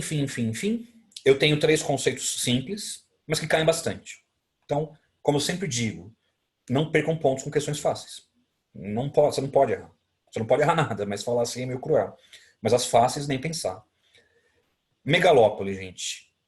São cidades mais industrializadas que estão reunidas. Então, uma definição bem curta de megalópole, eu vou colocar no chat assim, ó. Conjunto, porque não é só uma cidade, não é um conjunto, formado pelas áreas urbanas e industriais mais importantes de um país. Não é a definição menor que você já viu na sua vida, mas está bem resumidinho. Então não é uma cidade, é um conjunto. São várias. O que elas têm de tão especial? São as áreas mais urbanizadas, que têm mais indústrias. A concentração dessas coisas ela é muito maior. Quer dizer, o Brasil tem uma megalópole, meus amigos. Ela fica entre a cidade de São Paulo, né? Obviamente. A cidade, veja bem, não é o estado, a cidade. E a cidade do Rio de Janeiro. Essa é a megalópole brasileira, gente. Tudo que tiver aí dentro, Campinas, Guarulhos, Niterói, cidades como Santos estão aí dentro, enfim. Não é só São Paulo e Rio. É um conjunto formado por dezenas de cidades. Sendo as 2 mais importantes, São Paulo e Rio de Janeiro. Então, o Brasil tem apenas uma megalópole. Uma região mais concentrada, vamos dizer assim. Vocês vão ter em Estados Unidos, né? Se não tiveram já, Estados Unidos, megalópole, uma muito famosa, né? Boss Wash. Cadê o S? De Boston até Washington. Ou tem uma muito conhecida, São. De São Diego até São Francisco. O Brasil tem apenas uma megalópole entre São Paulo e Rio de Janeiro. Né? Sobre Seul, na Coreia do Sul. Oh, K-pop falando mais alto aí. K-pop, motherfucker. Opa. K-pop é um tema de vestibular. Em algum momento eu falei do K-pop. Mas enfim. Tá bom. Então, Sara, se você parar para pensar, a Ásia, vou falar da Ásia daqui a pouco. Coreia do Sul, China, Índia, são os lugares que você vai ter hoje uma tendência a essas megalópoles. Estão crescendo muito, né? Então, o Brasil, no caso, eu não vejo a criação de uma nova megalópole. Talvez entre São Paulo e Rio apareçam mais cidades, já estão ali mobilizadas, enfim, juntas. Agora, Seul, a região de Seul metropolitana, ela envolve uma área muito importante economicamente. Mas não se fala em megalópole ainda, pela dimensão. Então, megalópole é um conceito um pouco diferente de cidade global, que eu vou falar daqui a pouco. Porque para ser megalópole, é um conjunto que abrange vários lugares diferentes. Eu creio que a Coreia do Sul não tem esse espalhamento, essa dispersão ainda, para chamar de megalópole. Mas de cidade global, dá para chamar. Aliás, meus amigos, eu acho que, só para fechar a megalópole, para cair nesse ponto que a Sara me perguntou, uma coisa que eu acho que quem for estudar pela internet, ou livros variados, enfim, cuidado com uma coisa. Eu já vi em livro de geografia uma definição errada de megalópole, dizendo o seguinte, que megalópole é uma conurbação de metrópoles. Isso é cocô, gente. Joga isso fora. Não é verdade. Porque se você falar para mim que megalópole é uma conurbação entre metrópoles, pixe. Se eu estou aqui em São Paulo, certo? E vou para o Rio de Janeiro, tá tudo conurbado? Não. Então não é que daqui até o Rio tá tudo junto. Não é verdade. Tem muita coisa conurbada. Eu até falei aqui, Guarulhos, Osasco, tarará. Mas se eu disser que megalópole é uma área conurbada, é exagero e está errado o conceito. Quem quiser colocar, tem uma palavrinha que salva a tua vida. Vou colocar aqui no chat. Eu quero usar conurbação. Beleza, use. Mas vou até colocar em caixa alta. Fale tendência. Então, a tendência da megalópole é a conurbação. Isso salva a tua pele. Porque você não está dizendo que está tudo conurbado. Você está sendo mais criterioso. Veja bem, é possível que em algum momento haja uma conurbação. Pode ser que aconteça. Mas ainda não. Então, na dúvida, tendência. Eu não sei se de São Paulo até o Rio está tudo junto. É uma tendência que um dia esteja. Tá de bom tamanho. Está bem explicado. Tá? Eu vi mãos levantadas. Eu estou concluindo aqui, aí eu já respondo tudo junto. Tá? Mega cidade. Fácil esse. Bem mais fácil.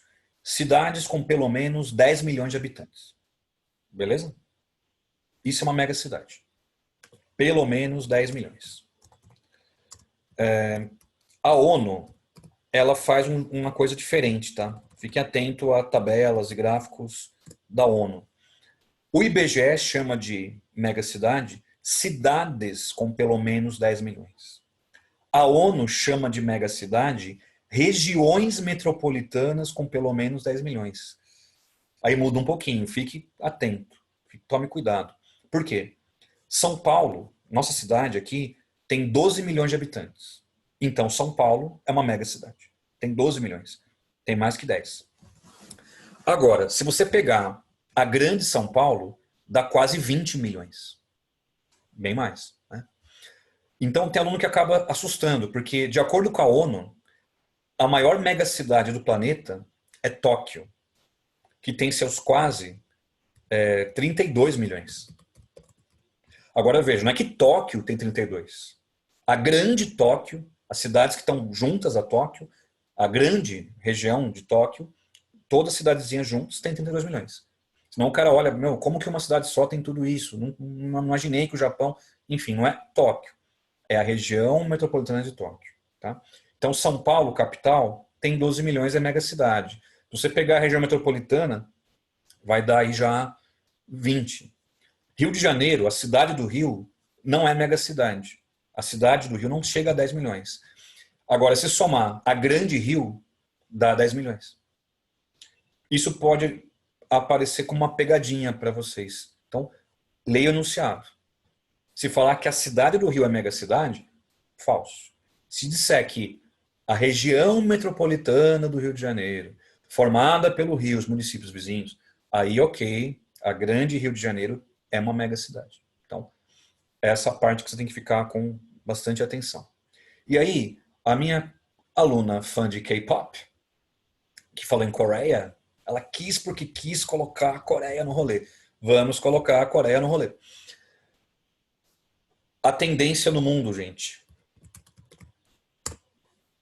Você vai ganhar muito tempo nas provas com essa informação. Uma informação bem simples. A maior megacidade do mundo ainda é Tóquio, que fica na Ásia. Beleza? Você vai ter Nova York ali no meio desse sistema também. Agora, a maioria das megacidades hoje fica na Ásia. Você vai ter Índia, você vai ter Indonésia, você vai ter Paquistão, vejam bem, Paquistão, falamos pouco desse país, né?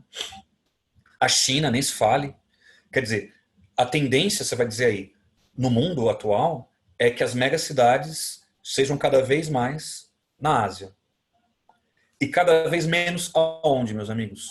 No mundo desenvolvido. Como a Europa, vou falar melhor, para não ficar muito exagerado. Nos países tradicionais do Ocidente. Isso você tem que saber explicar, gente. Eu vou fazer bem devagarzinho para todos anotarem. É assim. Por que a tendência hoje é a Ásia, ter megacidades? Vou até colocar no chat para você ficar bonitinho aí. Porque faz mais ou menos 30 anos que esses caras estão se industrializando. Eles começaram depois, gente. Se você pegar Camboja, Vietnã, eram países muito rurais, até 30 anos atrás. De repente, esses caras estão urbanizando. Então, essa é a tua boa explicação. Por que na Ásia? Porque nos últimos 30 anos, é um pouco mais recente, esses países começaram a se industrializar. O que isso significa? Êxodo rural. A pessoa sai do campo e vai para a cidade. Só que milhões, gente. Milhões.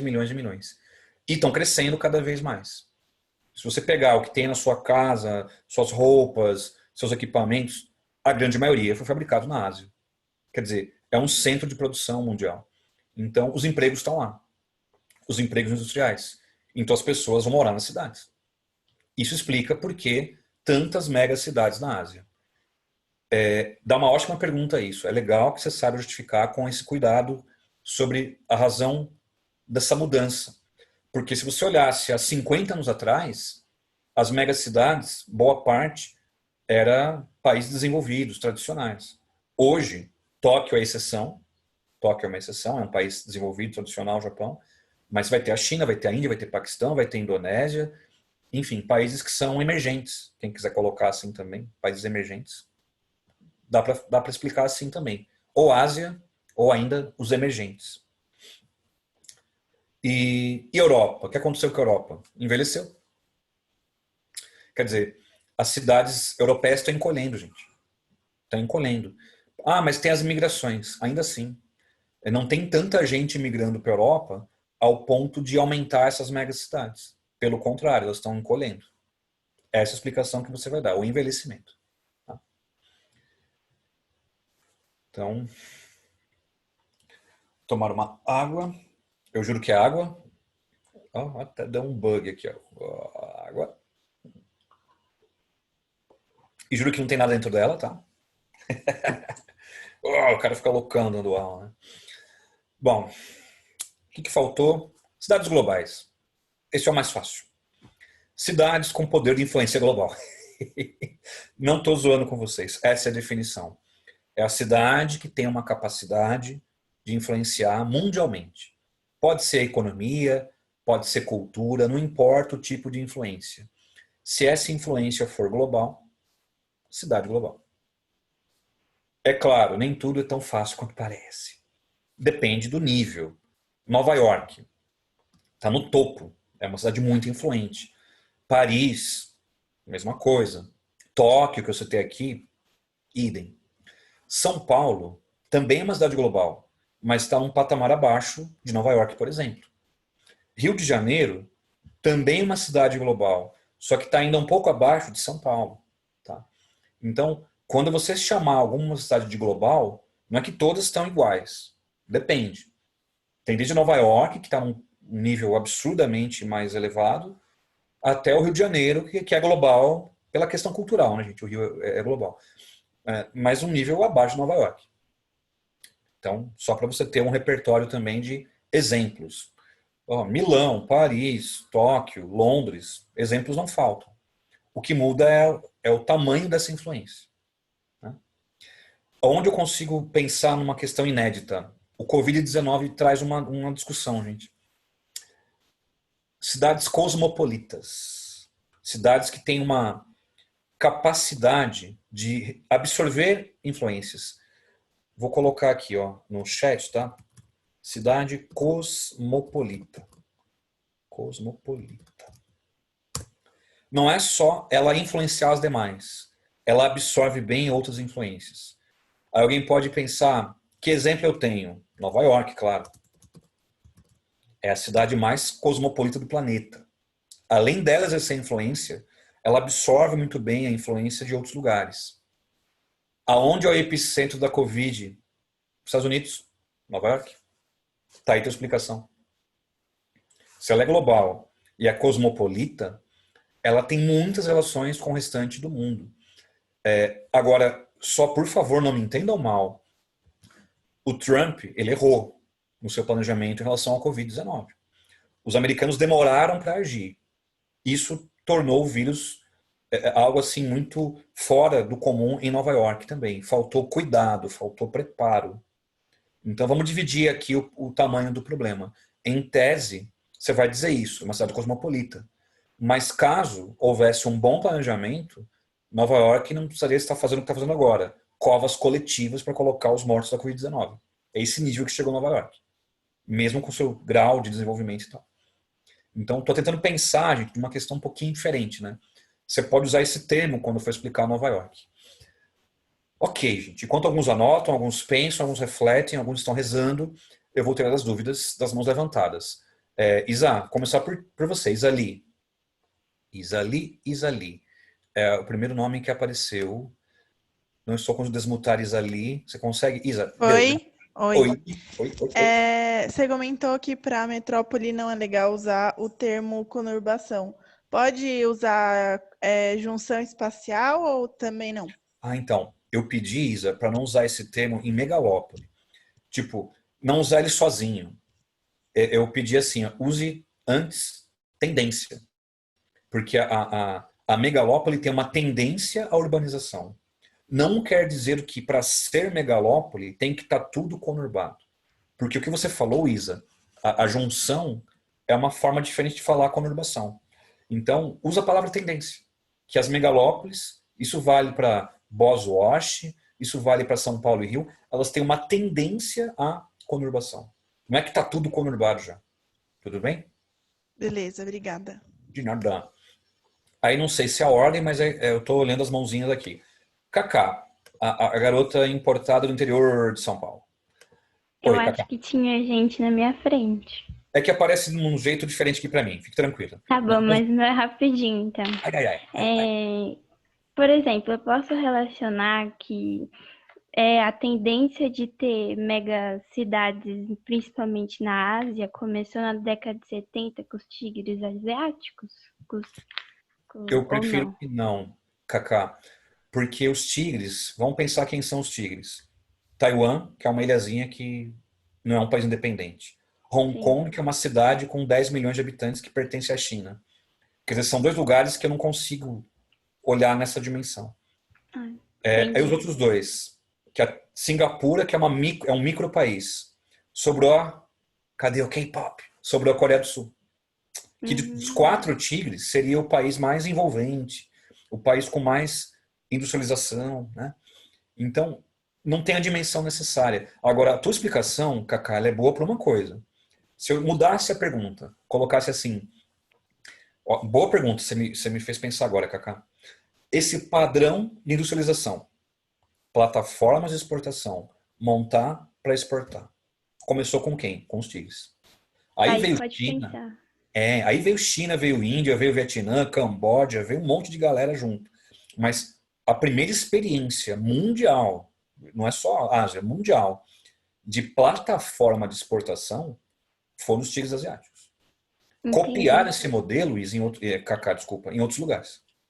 Entendi. Ou copiaram totalmente ou parcialmente, mas a pergunta vai ser diferente para encaixar os tigres, tá? Entendi. Obrigada, então. De nada. Aí, seguindo a ordem que eu vi aqui, Natália. Oi, Natália. Oi, Júlio.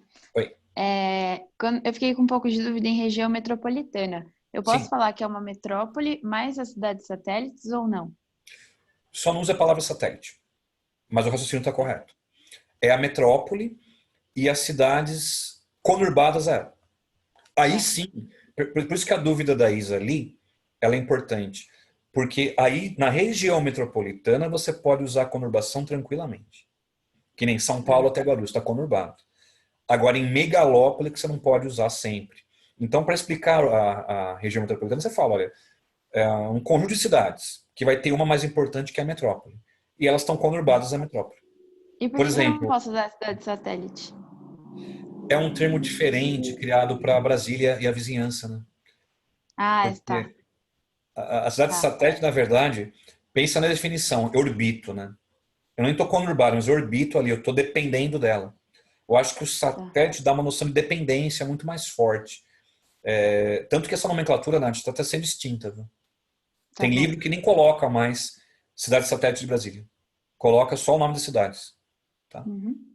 Tá. Obrigada, Júlia. Nada. Finalmente, David. Oi, David. Professor, você falou que a tendência é a Ásia possuir as maiores megalópolis do mundo, certo? Uhum. Quer dizer, megacidades, né? Eu confundi. Universidade, isso, desculpa, Isso. eu errei. Mas por 30 anos de industrialização, eles já não estariam, tipo, teoricamente, quer dizer, teoricamente, numa fase avançada de transição demográfica? Ainda não. Natalidades muito altas ainda. Eles estão, talvez, David, eles estão um passo atrás da gente. Brasil, por exemplo, que já tem 30 anos que o Brasil começa a diminuir sua natalidade. Eles estão onde o Brasil estava há 30 anos atrás, cara. Se você pegar uma pirâmide etária do Brasil em 80 ou 90, é onde esses caras estão agora. Tem exceções, mas a maioria está nisso. Então, eles tiveram o pico de nascimentos, já chegaram nesse pico, agora vão começar a diminuir. Por isso que eu falei, eles estão um passo atrás em vários aspectos sociais e econômicos. Agora, por um lado, cara, eu tenho lido o Samuel quer perguntar, né, Samuel? Você foi o primeiro ainda, Samuel, esqueci de você, fique tranquilo. Mas obrigado pela lembrança. Lembra no chat, que é muita informação ao mesmo tempo. Eu vi uma entrevista sobre a Covid, a questão econômica recente, de alguém do Banco Mundial, e falando que a Ásia está bem. Em que sentido? Os empregos estão lá. Então, o baque que eles vão sofrer vai ser menor porque eles têm muito emprego ativo. Eles estão de quarentena também, mas quando voltar, o emprego do cara está lá ainda. Diferente do Ocidente. Ou o Brasil, por exemplo, cara, que é o Ocidente ok, mas não é desenvolvido. Portanto, eles estão num outro momento, cara. É diferente. Algumas coisas dá para explicar de jeito mais quadradinho. Eles estão atrás. Mas em outros talvez não seja a melhor forma de explicar, cara. Estão até à frente em outros aspectos. Tá bom? Entendi. E, professor, Oi. Em relação às cidades globais, as influências no caso, tem como, é relativo, certo? Por exemplo, nesse período de Covid, tem como alguma cidade, por desenvolver tal progresso para a saúde, se tornar assim uma cidade global? Ou é tipo muito não. difícil? Não? Não, porque você está olhando para um conjunto, né? Não para um ano ou dois. É a mesma coisa o efeito ao contrário. Um país que perder muito esse ano vai deixar de ser. Então, Nova York vai ter uma perda humanitária enorme e econômica, mas não vai deixar de ser a principal cidade global do planeta. Vai ser um ano de congelamento de muita coisa, sabe? Mas não vai ser um ano de guinadas desse tipo. Quem estava num patamar baixo vai ficar alto, quem estava no alto vai para baixo. Aí já é exagero. Só daqui 10 anos vai dar para ver uma diferença. Demora para verificar. Tá bom? Justo. Obrigado, professor. Agora sim, eu tenho o Samuel, o que levantou a mão, esperou e agora está conosco. Oi, Samuel, pode falar. Boa tarde, Júlio, tudo bem? Bom, cara, e aí? Eu queria saber se, tipo, em conurbação, se, tipo, existem diferentes métodos de conurbação, porque você vê, assim, Osasco e Guarulhos, você, tipo, você tá lá meio que junto de São Paulo, mas quando você tá falando de Diadema, Santo André, você tem que pagar pedágio e tudo mais, né? Tem uma diferença nesses dois aí? Não, cara.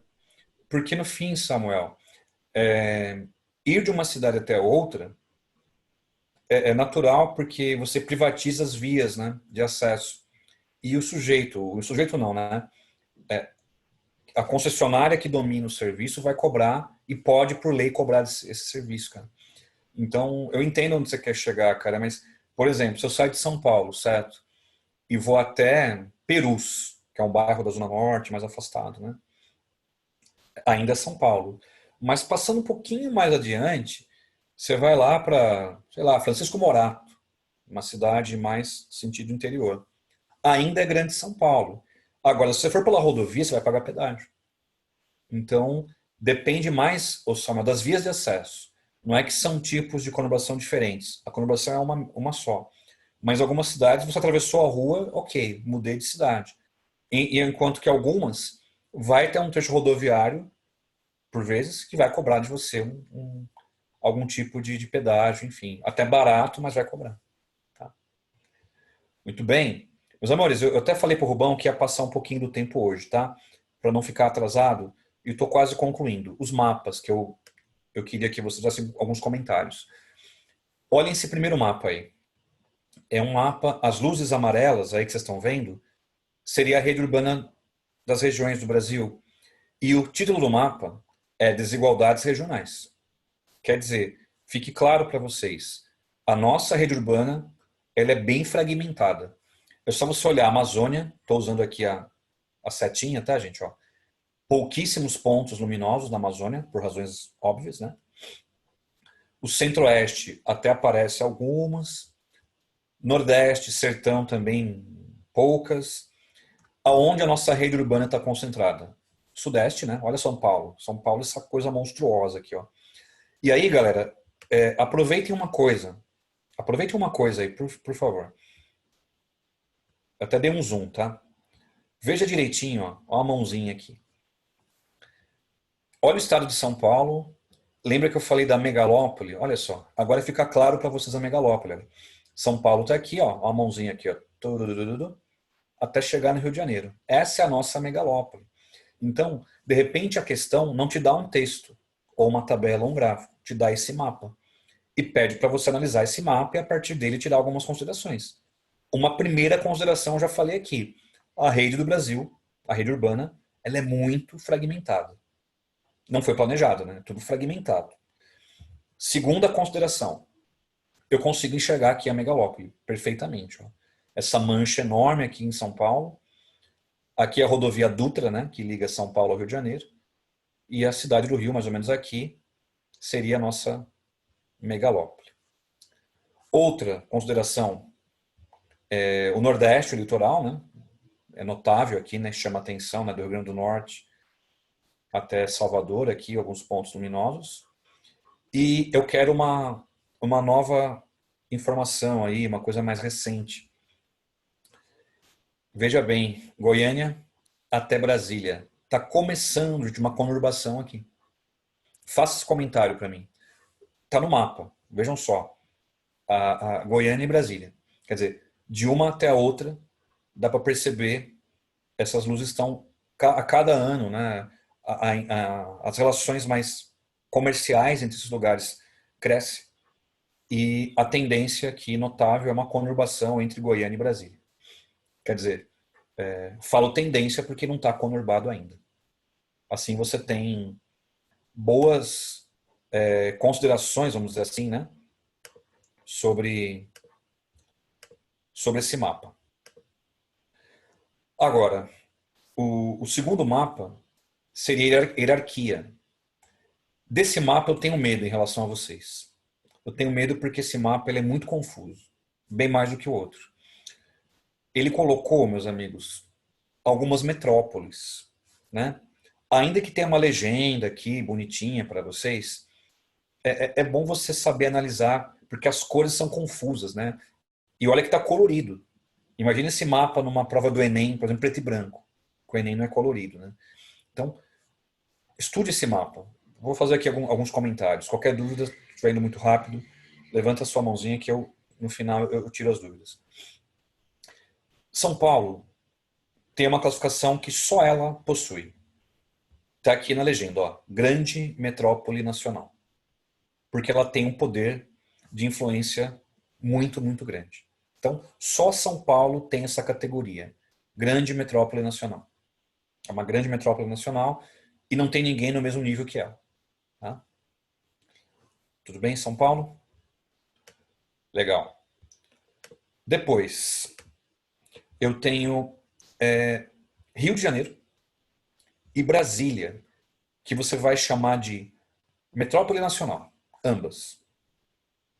Perceba que a mudança é a palavrinha grande, né? São Paulo é grande metrópole nacional.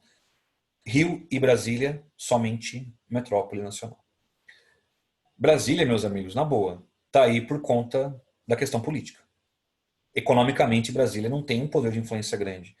Mas Brasília, por ser a capital do país, ela acaba tendo uma influência de caráter político. Quer ver uma questão variante disso que pode aparecer para vocês? A Unicamp já colocou uma questão assim. É mapa mostrando voos diários do Brasil. São Paulo tem muitos voos? Ok, né? Rio, pelo turismo? Ok. Aí Brasília tem um monte de voo. Deputados, senadores, assessores desses caras. Né?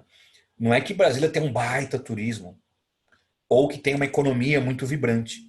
Mas esses voos para Brasília são voos dos políticos e seus assessores que se deslocam a todo momento, né? Com dinheiro público, alguém pode aí criticar, enfim. Tá. Que mais? Aí tem um monte de outras cidades que você vai chamar, vou colocar aqui no chat, metrópole regional. Espera aí que eu estou escrevendo. Nossa, eu fiz uma bobagem aqui, já volto no slide, tá? Metrópole regional. O nome, ele é bem sugestivo para vocês, né? São cidades importantes dentro de suas respectivas regiões. Infelizmente, garotos e garotas, vocês têm que saber isso certinho. É uma pena, mas tem questão assim ainda. Vamos lá. Quem é regional? Começa pela região norte. Manaus e Belém. Não dá para falar que esses caras têm uma influência nacional, longe disso. Até São Paulo consegue influenciar em parte essa região, né? Está muito longe, mas fracamente chega aqui até Rondônia. Então, Manaus e Belém, você vai chamar de metrópoles regionais. Ok? Muito bem. Aí eu tenho, no Nordeste, Recife, Fortaleza e Salvador. As três também você vai chamar de metrópole regional. Salvador é a mais importante das três, inclusive. Mas a influência de Salvador, ela fica muito restrita à região Nordeste. Então, repetindo, Recife, né, capital do Pernambuco, Fortaleza, capital do Ceará, e Salvador, Bahia, três metrópoles regionais nordestinas. Muito bem. Centro-Oeste, você vai colocar Goiânia. Goiânia é uma metrópole regional. Ela centraliza a economia do Centro-Oeste, né? Metrópole regional. Tem crescido muito, inclusive. Tá? Aliás, faz um comentáriozinho para mim antes que eu esqueça. Goiânia está crescendo cada vez mais. Lembra São Paulo que está desmetropolizando? Goiânia não.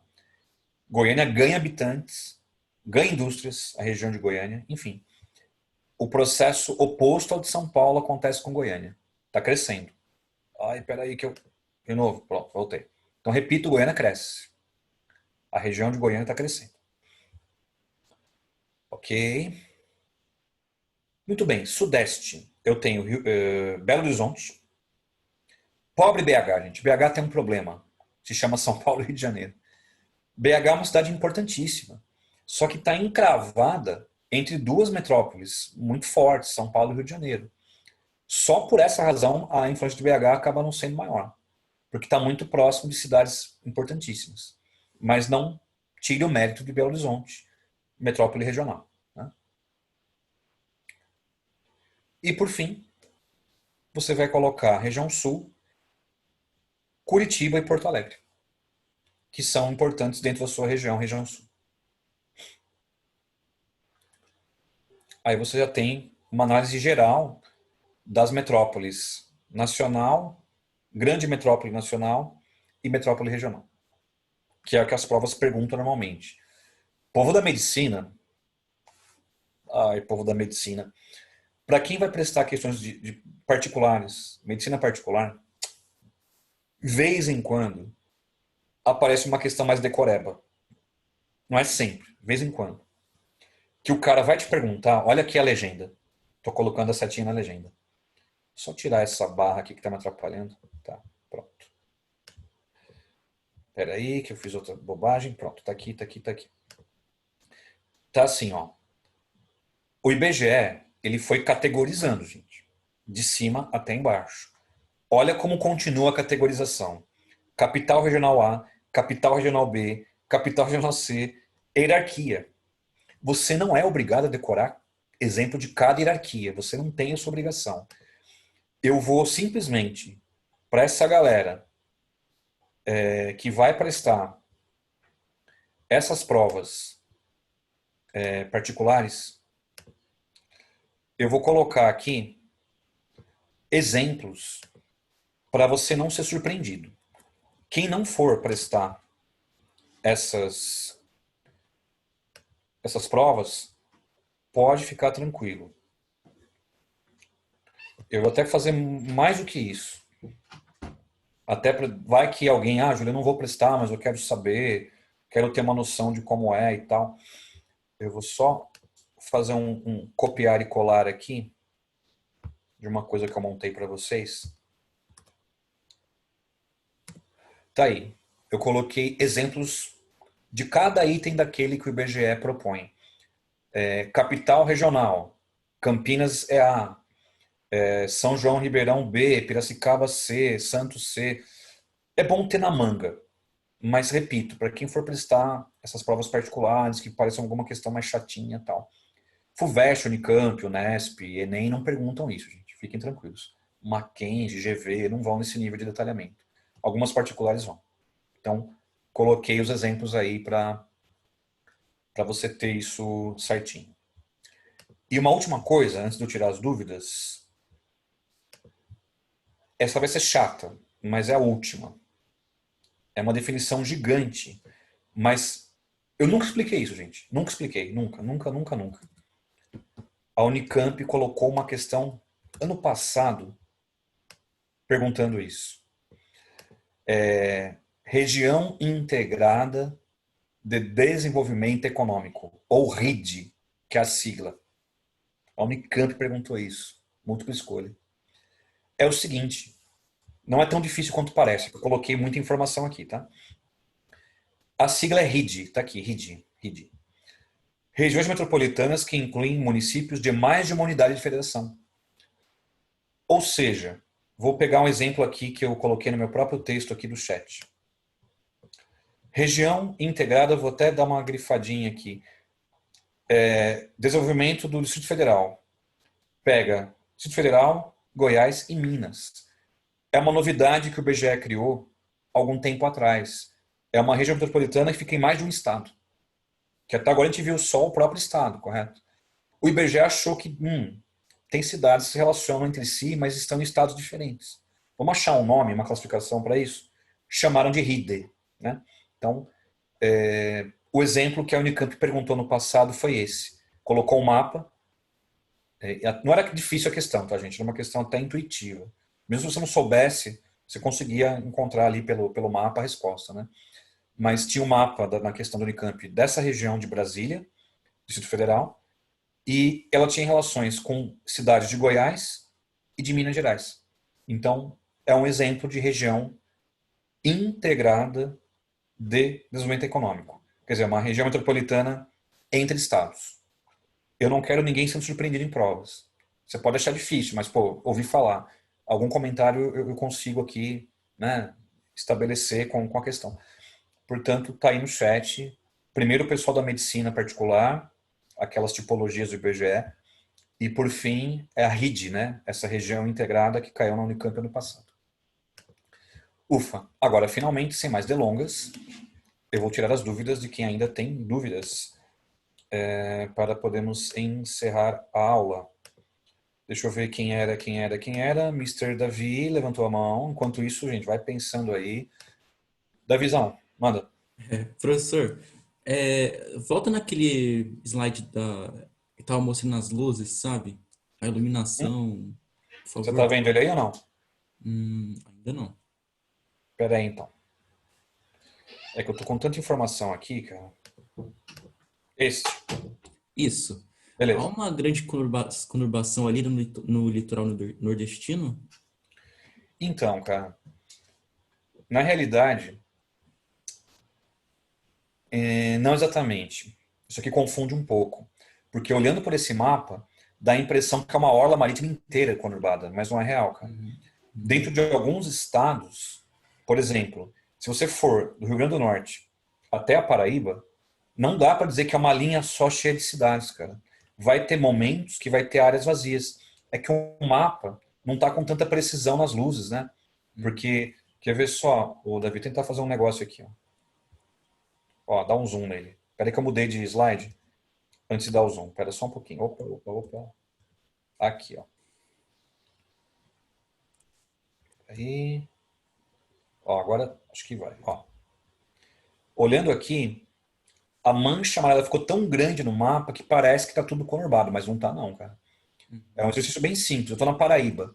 Você pega lá o carro e vai em direção do Rio Grande do Norte. Praia, orla marítima. Vai ter cidade conurbada, mas nem tudo tá conurbado, cara. Mas por isso que eu falo, na dúvida, usa a palavra tendência. É uma tendência, com certeza. Tá?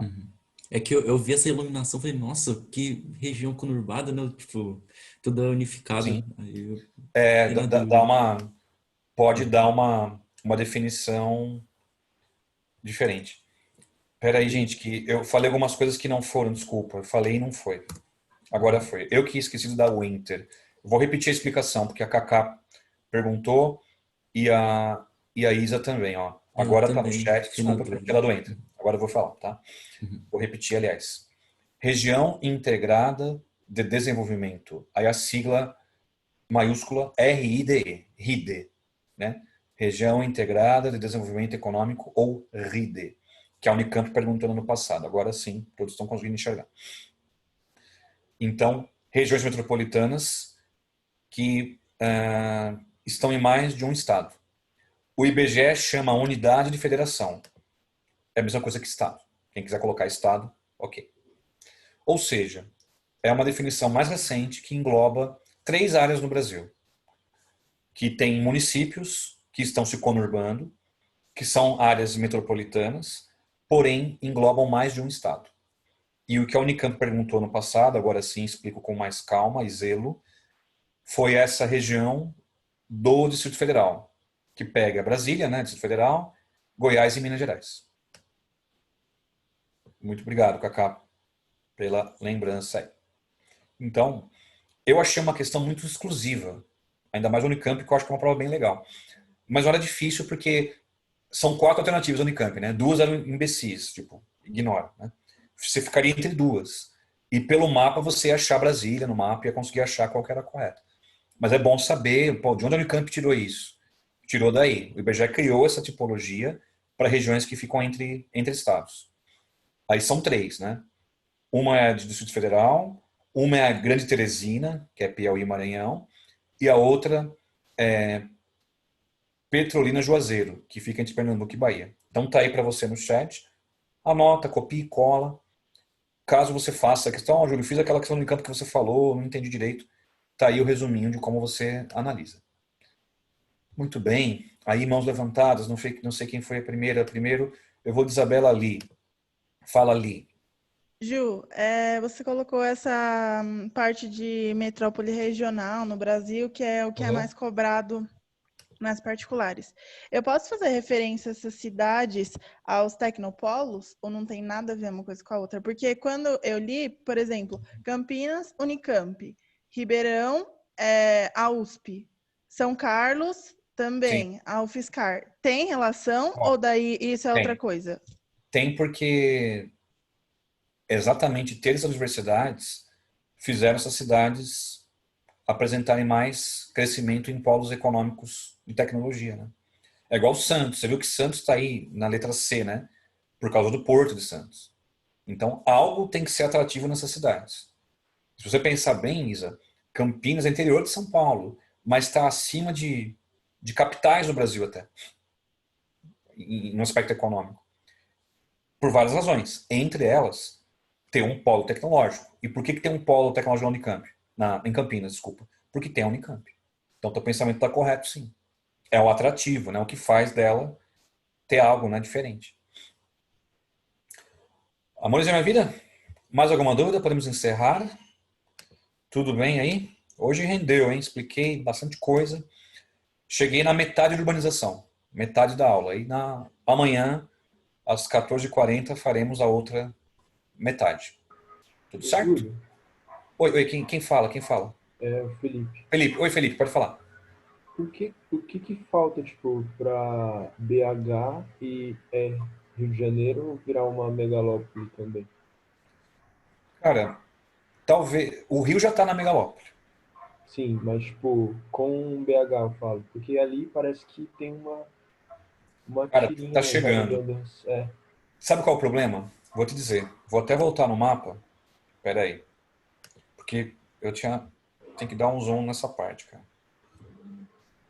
Olha, você vai entender melhor. Você tem BH aqui, né? Tô com a mãozinha em BH. Cidade grande, região metropolitana forte e tal. Só que quando você sai de BH e vai em direção do Rio de Janeiro, cara, é a zona da mata mineira, áreas rurais.